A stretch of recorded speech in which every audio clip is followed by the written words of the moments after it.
Musical icon Celeon Dion has been in the spotlight for decades, and from time to time, that included her personal life. Here's the truth about the superstar singer's marriage to her late husband, René Angelil. Dion was 12 years old when she was discovered by a manager who just so happened to be René Angelil. She reminisced with People magazine and recalled that her brother had discovered Angelil's name on the back of a record, and as such, took it upon himself to send him a recording of Dion singing. Angelil must have been hooked because he asked Dion to come sing for him live. She told the publication of their first encounter, "While I was singing, he started to cry. I knew then I had done a good job." So who was Angelil? According to the Washington Post, Angelil was a pop singer himself in Canada before turning his attention to management, and in all the years of being in the industry, he shared that he'd never heard a voice like Dion's. He told the Associated Press, "At that time, I had been in the business for 20 years. In those 20 years, I had never heard someone like this little girl I had in front of me." Angelil was taken aback by just how show-stopping Dion's voice was, and he was so dedicated to making her the world's next superstar that he made a bold and very risky move. According to Us Weekly, Angelil mortgaged his house in 1981 in order to pay for Dion's first album, clearly indicating just how much he believed in her potential stardom. It was, of course, throughout their time working together that things turned romantic between Dion and Angelil, and when Dion was 19, the pair went on their first date. It was 1987, and Dion was absolutely taken with her manager. The superstar later admitted that she and Angelil had been dating for about a year before they went public. Speaking about their early relationship, Dion told CBS News that Angelil was the only man that she kissed, and that he was not just her partner, but that they, in her words, were one. After calling him, quote, "the only man that I loved," it's pretty clear these two were meant to be.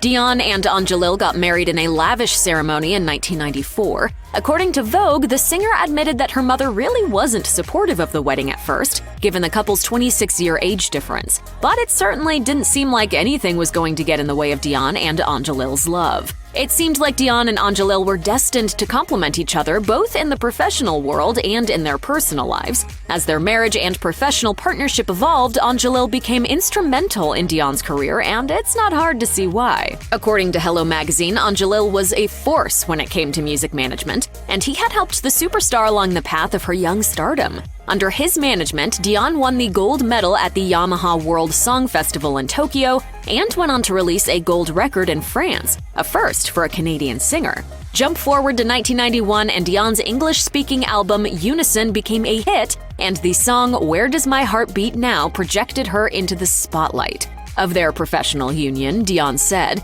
"I'm not surprised that we married each other because we have the same dreams." Nothing is scarier than watching your spouse go through a health crisis. That was the scenario in which Dion found herself in the late 1990s when her husband was diagnosed with cancer. According to USA Today, doctors found a lump on Angelil's neck in 1998, and he was later diagnosed with malignant throat cancer. At the time, Dion said of the situation, "We have asked doctors many times how long does he have, 3 weeks, 3 months? René wants to know, but they say they don't know." In light of her husband's health, Dion announced that she'd be taking a break from her career to not only care for him, but to take some much-needed time off. The fact that I was sick made it even more real that it's time to stop and enjoy each other and our families. According to People magazine, the late 1990s were a very demanding few years career-wise, and a talented singer was looking to take time off to focus on her personal life. Discussing her husband's condition, Dion said that the news, including the 2 operations and radiation that came with the diagnosis, hit her, quote, "so hard,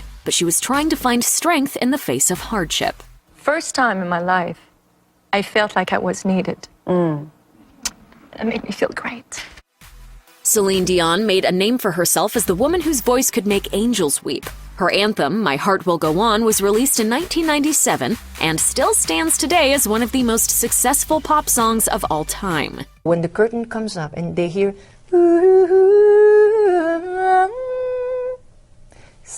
it works. But for all the emotion that Dion included in her songs, she and her husband also had an incredibly difficult aspect of their personal lives that made the headlines: their attempts to have a baby. We tried 4 times to have a child. We're still trying. We're on the 5th try. And I tell you, if 5 is my lucky number, this 5th try has got to come in. Right? As CNN reported at the time, Dion and Angelil had their first child in January 2001, and their happy news was the result of in vitro fertilization, which is known for being an incredibly emotional process. Despite the difficulties that went into their journey, Dion and Angelil welcomed Renee Charles Angelil. A spokeswoman for the couple announced that both the baby and Dion were, quote, doing absolutely well and are in perfect health, and that the couple had the great joy of announcing the news to the world. Dion's sister later told Canada's RDI News channel, "It is extraordinary. She is doing great." Dion and Angelil continued to work together professionally, and Angelil was instrumental in solidifying Dion's presence in Sin City. According to Hello Magazine, Las Vegas was faltering in the early 2000s, and it was Dion who helped revive the city's showmanship reputation and economy. Her residency at Caesars Palace was an admittedly dicey move, but Angelil was confident that the deal he secured with the hotel would pay off. According to People magazine, Dion returned to the music scene in 2002 after taking a number of years off to focus on her husband's health and the birth of her son. But after she released her album A New Day Has Come, the announcement of her residency shortly followed, which marked the start of a 5-year-long period during which Dion became a Vegas fixture. Dion certainly benefited from her residency, but she admitted to NBC's Nightly News in 2015 that it was a risky move at the time. She explained, "A lot of people, especially in the industry, they thought it was a very high risk. But you take chances and you go for it. I'm more than glad that we did it."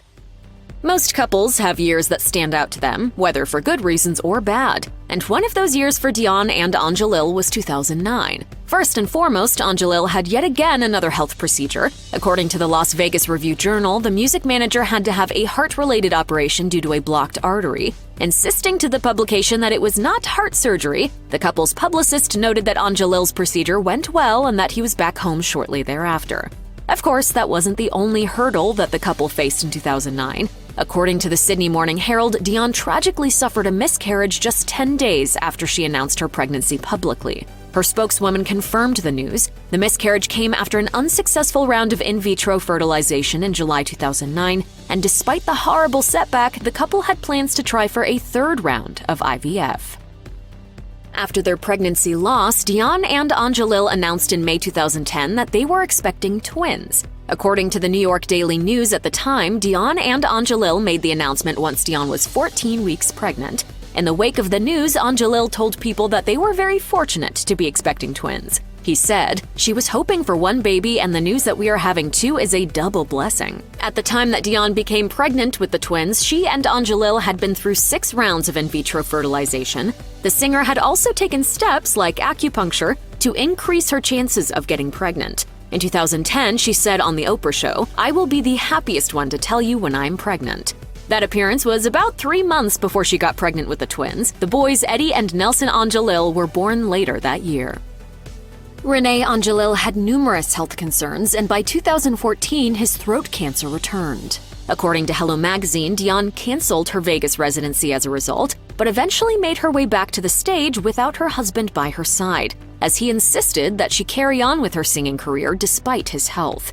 After her return to Vegas in 2015, Dion gave a press conference during which she talked about Angelil's prognosis. She said, "I am scared of losing him because it's bad. But I have to show myself, my husband, and my kids that I'm strong and we're okay. I didn't want to be here at first. I don't need it. Don't get me wrong, I love singing for people, but I have priorities." Dion shared that all 3 of her children and Angelil insisted that she return to the stage, and in light of that, her songs suddenly had new significance to the storied singer. During the press conference, Dion explained, "Songs have a new meaning now. I sang them, but now I mean it. To me, they'll be different songs. To you, maybe not."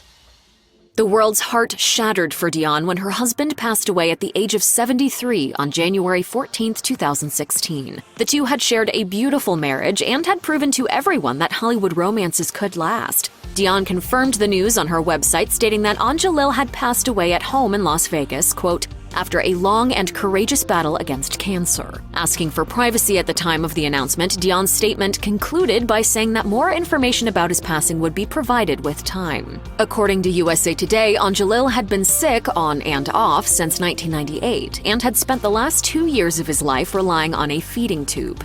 Dion told the outlet that after he had a number of operations in Boston, he came back home to Las Vegas to spend his last months there. Calling him, quote, the only boyfriend I've ever had, Dion was incredibly open about her last moments with Angelil. She admitted, Renee says to me, I want to die in your arms. Okay, fine, I'll be there. You'll die in my arms.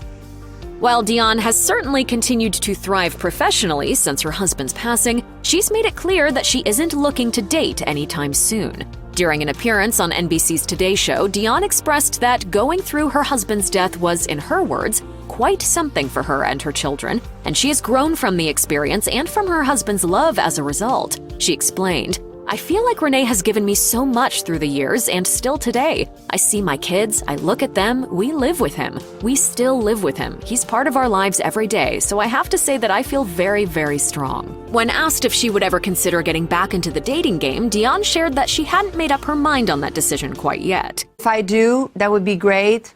If I don't, that would be great because I'm still in love. Either way, love is certainly not lacking in her life, she went on to say. Right this second, love is so big right now in my life with my kids.